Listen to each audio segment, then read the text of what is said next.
American patrols moved cautiously under a scorching Iraqi sun. They expected familiar roadside ambushes hidden in the dust. Instead, these soldiers faced unprecedented public terror. The enemy had rewritten the rules of modern warfare. In 2010, Al-Qaeda in Iraq seemed completely destroyed. By 2014, they morphed into a militarized state. Tens of thousands of fighters now marched under one flag. They abandoned hidden plots against Western targets entirely. The militants shifted toward capturing land and staging public executions. American forces confronted a terrifying new reality on the ground. The conflict became an exceptionally bloody fight. This group officially separated from Al-Qaeda completely. Their radical strategy aimed to conquer Iraq and Syria. To build their promised state, the militants required a capital city and a massive arsenal of modern weapons. 30,000 regular garrison soldiers abandoned their defensive positions in just a few days. On June 10, 2014, an assault force of merely 1,500 insurgents breached the city limits of Mosul. The metropolis held 1.5 million residents. The defense grid collapsed. Panic spread through the ranks. Iraqi infantrymen dropped their rifles on the pavement, while heavy equipment remained unsecured on the chaotic streets. The paradox of the occupation was that American military hardware became the primary arsenal for the insurgency. Captured armored Humvees roared forward. They carried fighters who had just seized millions of rounds of ammunition. The militants appropriated tanks, tactical vehicles, and heavy artillery originally intended to stabilize the region. The fall of Mosul provided the required infrastructure to execute their ultimate objective. On June 29, 2014, Abu Bakr al-Baghdadi declared the establishment of a global caliphate and proclaimed himself the sovereign ruler of all Muslims. The proclaimed caliphate raised black flags over Mosul and Raqqa. This forced Washington to launch Operation Inherent Resolve. In August 2014, the plan relied entirely on airstrikes. By the end of the year, American operatives had to step down to the ground. On August 8th, fighter jets bombed militant positions near Erbil. Navy aircraft launched from carriers in the Persian Gulf, flying hundreds of miles to their targets. The air campaign cost millions of dollars every single day. Missiles leveled command centers and severed supply routes.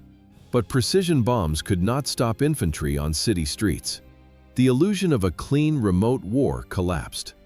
By late 2014, the Pentagon deployed special forces into Iraq and Syria. Command sent these elite soldiers exclusively as military instructors.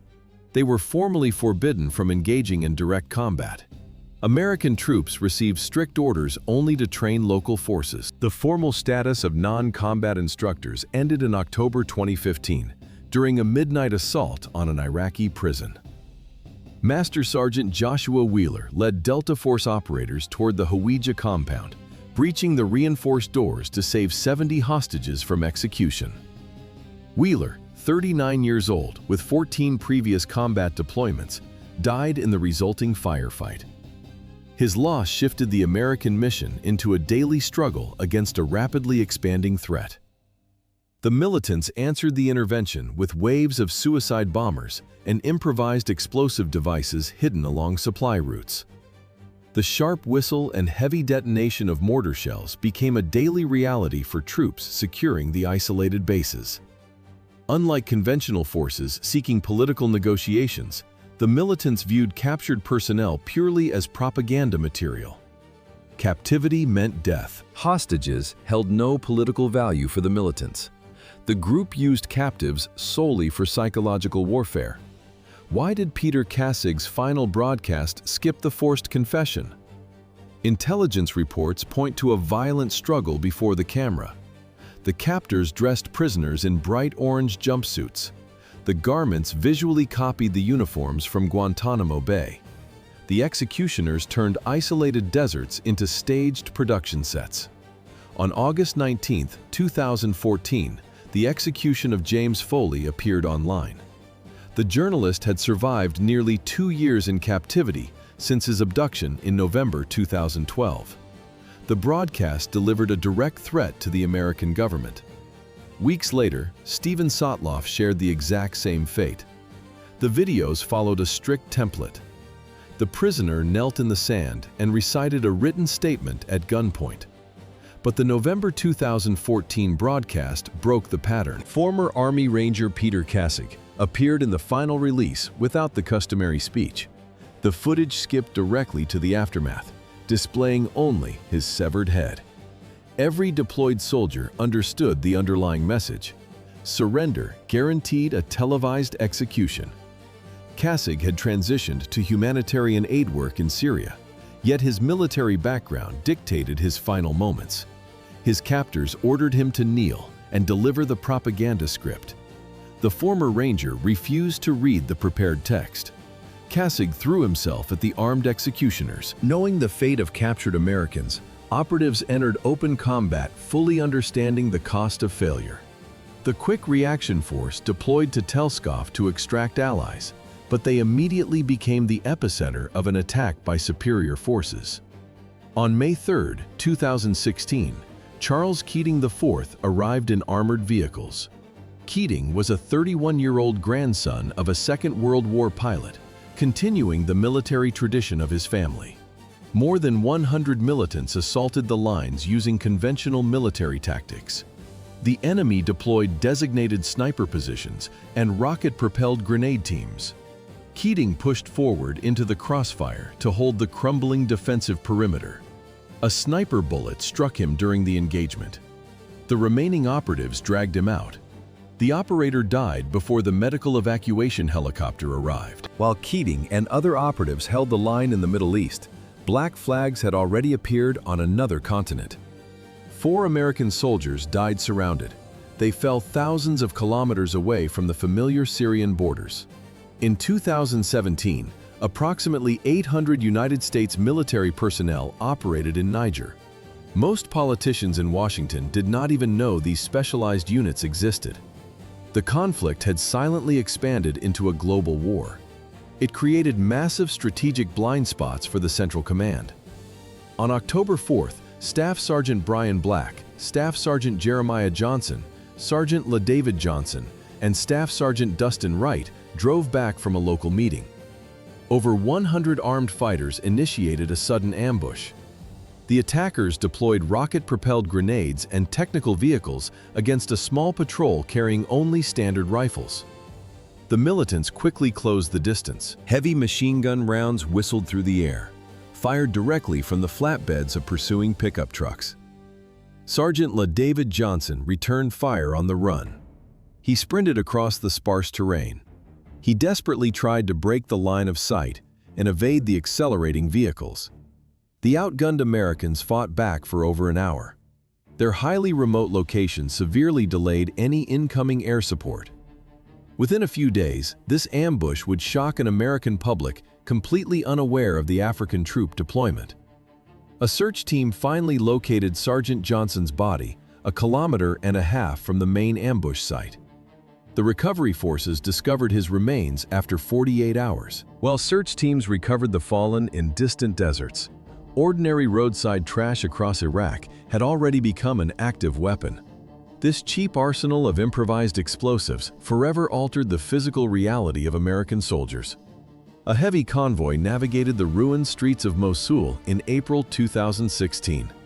The steel floor beneath Army Specialist Ethan Conrad suddenly evaporated in a blinding flash. A deafening roar of compressed pressure crushed the specialized ballistic plating, tearing through the heavy armor and killing him instantly. Over 100,000 coalition troops fought in the battle for Mosul, every single one becoming a target for this hidden threat.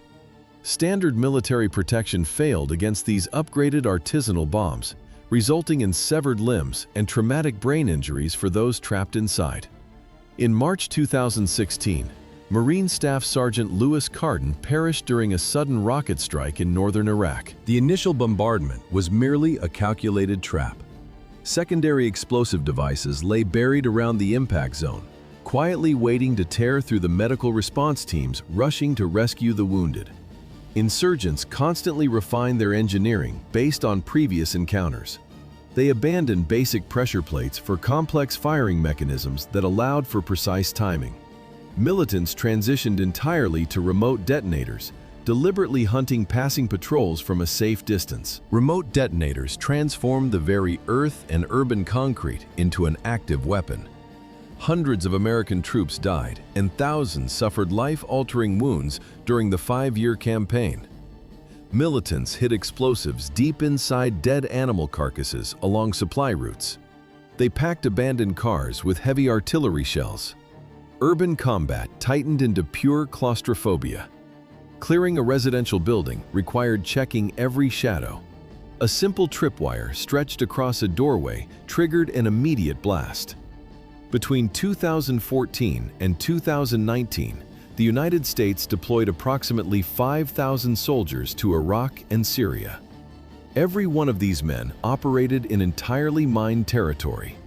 A regular foot patrol carried a constant risk of dismemberment. Soldiers survived the initial detonation only to face a lifelong physical struggle. The blast waves caused severe traumatic brain injuries. Shrapnel tore through flesh, forcing combat medics to perform emergency amputations on the spot. Over those 5 years, the official toll reached hundreds killed and thousands maimed. Those hidden static charges soon evolved into moving armored fortresses. In the 2017 battle for Mosul, life-saving equipment became a tool of mass murder. Ambulances and heavy construction bulldozers transformed into heavily armored bombs on wheels. Extremists unleashed hundreds of these suicide vehicle-borne explosive devices against American positions. The ground physically vibrated. A modified bulldozer tore down the street at high speed. American armor-piercing rounds bounced off its welded steel plates. The multi-ton truck shattered concrete barricades and kept coming. Infantry had only seconds to react before the blast wave leveled entire city blocks. This was a direct frontal ram. The military countered this desperate tactic with heavy engineering. Troops retreated behind 18 tons of specialized armor. Mine-resistant ambush-protected vehicles took the direct hits. Their V-shaped hulls were originally designed for the South African Army in the 1970s. Now, they deflected shockwaves away from American passengers in the ruined streets of Iraq. Careful engineering faced off against pure fanaticism. The angled metal of a modern MRAP stood between a crew and thousands of pounds of explosives inside a rogue bulldozer. Soldiers scanned every shadow, but watching for armored trucks through binoculars proved easier than finding a threat in the faces of children. A 10-year-old boy ran along a dusty Syrian street in 2016. He laughed and blended perfectly with a group of local kids. To the approaching American infantry patrol, the scene looked entirely ordinary just a second before the flash. Soldiers observed small figures kicking a deflated ball between crumbling concrete walls. They showed zero visual cues of an ambush. Recruiting minors directly violates the 1949 Geneva Conventions. These treaties strictly prohibit children under 15 from participating in hostilities. Yet, the Islamic State transformed this war crime into an institutional framework known as the Cubs of the Caliphate. They processed thousands of boys through specialized training camps. Militants exploited a basic psychological reflex. They relied on the fact that trained professionals would naturally hesitate to aim a weapon at a playing child. As the United States squad walked past the harmless group, a handler hidden in a nearby building pressed a button on a remote control. This single motion deprived the boy of any chance to make a choice. The explosive vest detonated instantly. 2 American soldiers died alongside the child they had just walked past. Surviving infantrymen were forced to second-guess the intentions of every miner they encountered across the combat zone. This exploitation of basic human empathy extended far beyond children on the streets. Since the Hague Conventions of 1899, a white flag guaranteed survival on the battlefield. In Fallujah, it simply concealed the deadly blast radius. Marine First Lieutenant Alexander Weatherby led his squad through the ruined city blocks. Suddenly, several militants stepped out of a concrete doorway. They waved pieces of white cloth. The international symbol of surrender dictated an immediate ceasefire. Weatherby and his men lowered their rifles. They moved forward to search and secure the prisoners. The fighters stood still until the Americans reached point-blank range. Then they triggered the hidden explosive vests. 3 infantrymen died instantly alongside their lieutenant. The massive shockwave ripped limbs from the surviving Marines. The explosive trap that killed those Marines was only the beginning. Cruelty became a product. An American contractor stood locked inside an iron cage. High-definition cameras focused on the metal bars. Militants ignited the fuel. Flames engulfed the man while fighters cheered before the lenses. The execution method belonged to the Dark Ages. The digital editing matched modern Hollywood standards. By 2015, the Al Hayat media wing turned human agony into a premium broadcast. They released these films right before the decisive battles for Mosul and Raqqa. Millions pressed play. Platforms suspended over 100,000 militant accounts to stop the flood. Yet propagandists pushed the graphic files into the digital feeds of deploying American troops. The digital terror met its physical counterpart when American forces stepped into the rigged neighborhoods. Senior Chief Petty Officer Scott Dayton navigated the shattered concrete, leading his Navy SEAL explosive ordnance disposal team deeper into the urban ruins. It was November 24, 2016. Hidden wires of homemade explosives stretched through the dense layers of concrete rubble, waiting for a single misstep from the advancing operators. An improvised explosive device detonated beneath his feet. His death exposed the human cost of entering a region prepared for a long siege. The broader battle for Mosul spanned from October 17, 2016 to July 9, 2017. Terrorists had spent over 2 years fortifying the dense urban terrain. Before the combat started, the city held a population exceeding 1.5 million residents, and the occupying forces trapped many of them as human shields to break the momentum of the coalition advance. The defenders constructed an extensive underground tunnel network to bypass airstrikes and launch surprise ambushes behind the advancing lines. Clearing these environments required moving inch by inch through a landscape where every doorway and abandoned vehicle could trigger an explosion. Coalition troops advanced slowly. They paid a heavy physical toll for every single city block they secured from the entrenched enemy fighters. Scott Dayton became the first American service member killed in Syria during the war against the Islamic State. Muzzle flashes lit up the subterranean tunnels of eastern Mosul. Gunshots echoed violently against the confined concrete walls. Dayton's death was merely the opening blow. By the spring of 2017, urban combat devolved into a continuous chain of ambushes. In April, Sergeant Joshua Rogers and Sergeant Cameron Thomas breached a bunker to capture a key insurgent. Enemy fighters opened fire from multiple angles. Caught in a dense crossfire, the 2 men refused to retreat. They anchored their position and provided covering fire, buying seconds for their team to escape the trap. Outnumbered in the dark, they defended the choke point until their final breath. The city above them had become a waking nightmare. Insurgents weaponized commercial quadcopters. Modifying civilian drones to drop explosives became a mass tactical standard during the Mosul offensive. Suicide bombers sprinted out of blind alleys, while snipers fired from abandoned minarets. The ground itself was lethal. Booby-trapped corpses lay scattered across the broken asphalt. Whenever coalition troops attempted to shift the lifeless bodies out of their path, hidden explosives detonated instantly. American and Iraqi forces absorbed the damage and kept pushing forward. They cleared the shattered terrain block by agonizing block. While infantry units cleared the last barricades in Mosul, the coalition had already targeted the group's de facto capital. 4 months of intense urban combat awaited the incoming soldiers. Sitting directly on the banks of the Euphrates River, Raqqa controlled the main transport routes. The city held active bomb factories. Execution sites bordered militant training camps. Commanders used this infrastructure to coordinate global attacks.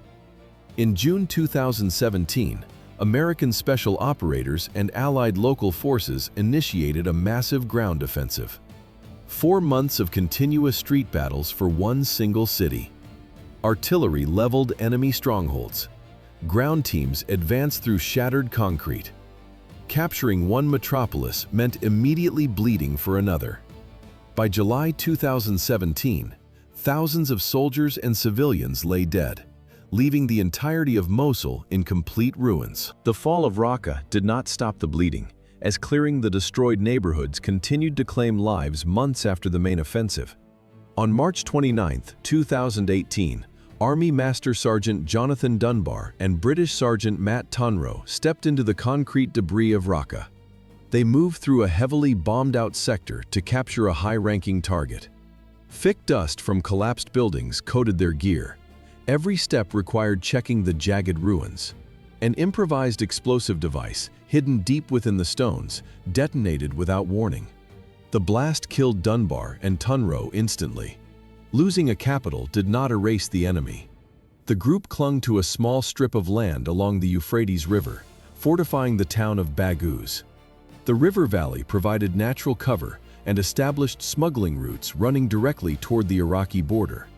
Here, desperation replaced strategy. The defenders deployed child soldiers, pushing armed teenagers into the narrow streets of the final pocket, while suicide bombers and tunnel networks turned the remaining ruins into a labyrinth. The battle for Baghouz became the last major ground engagement, concluding the coalition's multi-year military campaign. After weeks of airstrikes and close-quarters combat, the enclave collapsed. On March 23, 2019, the physical caliphate ceased to exist. Erasing the territory did not end the war.